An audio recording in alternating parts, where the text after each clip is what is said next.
It's going to be okay. I'm just gonna ask you about what you saw. You don't have to make anything up. If you don't know or don't remember, that's fine. Are you nervous? Yes, Do you know why you're nervous? I just don't want my friends or family to think I'm crazy. Then why are you here? Because I know what I saw.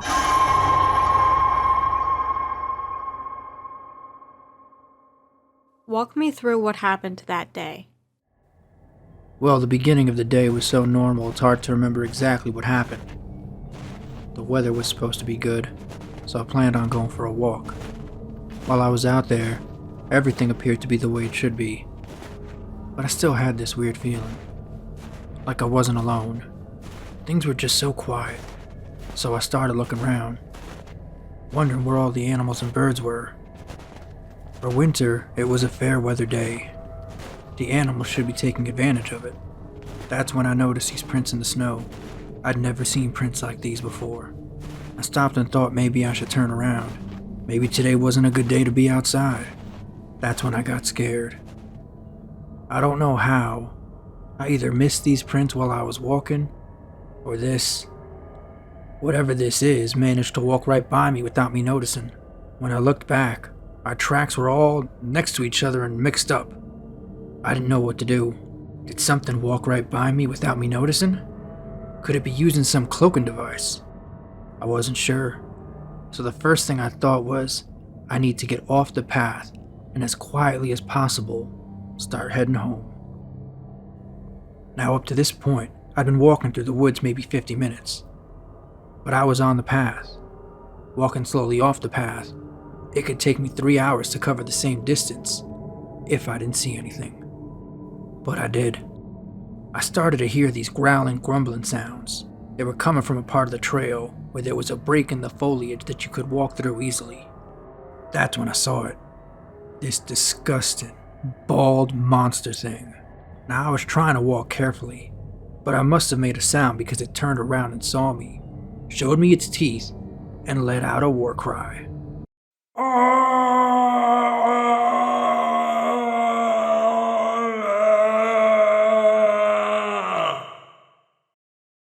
And it started running around like a maniac.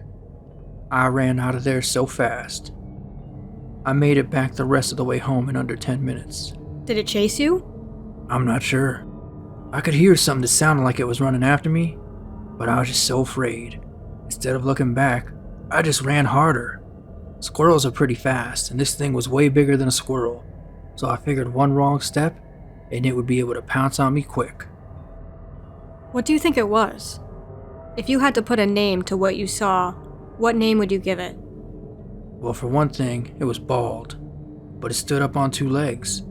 I think it was some kind of primitive creature hiding in the forest. Primitive? Well, yeah. Like maybe we came from that whatever it was.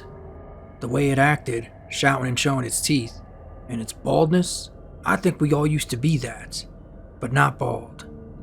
Then some disease comes around that makes us lose our hair and makes us wild. Now we can tell who's sick and who isn't by the hair.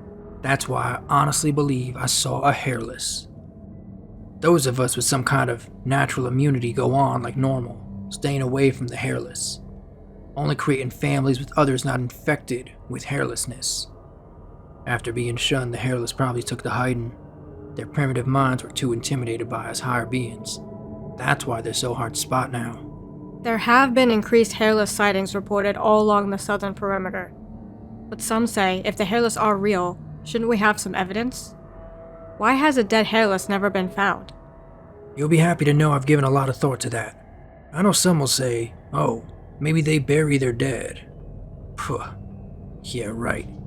A hairless doesn't have that sort of intellect. He's a savage. Before the sighting, I figured the savages preferred to die underground. They're comfortable living underground so they don't have to look at their own nasty hairless flesh. But after seeing exactly how savage they are, I've come up with a new idea. They're cannibals. Cannibals? Yes, cannibals. They eat every part except the skin. After hollowing out a fellow hairless, they put on the skin like a hairsuit, only it's also bald. That's very strange. I'd stake my reputation on it.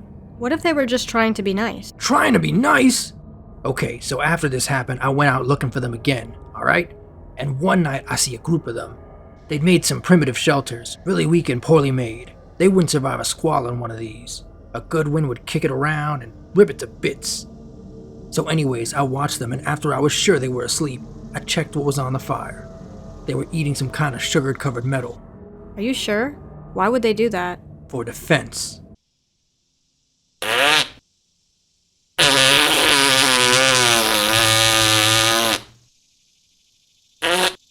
They would alternate emitting this horrible smell, like they were part skunk. I think the sugar metal did this. Either that or the metal is just how they keep their teeth sharp.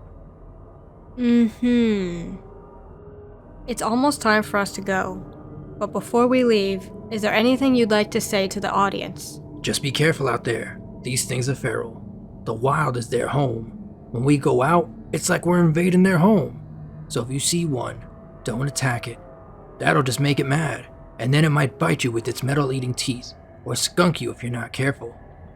Also, if you had a good laugh, consider joining us on Patreon to help keep things going.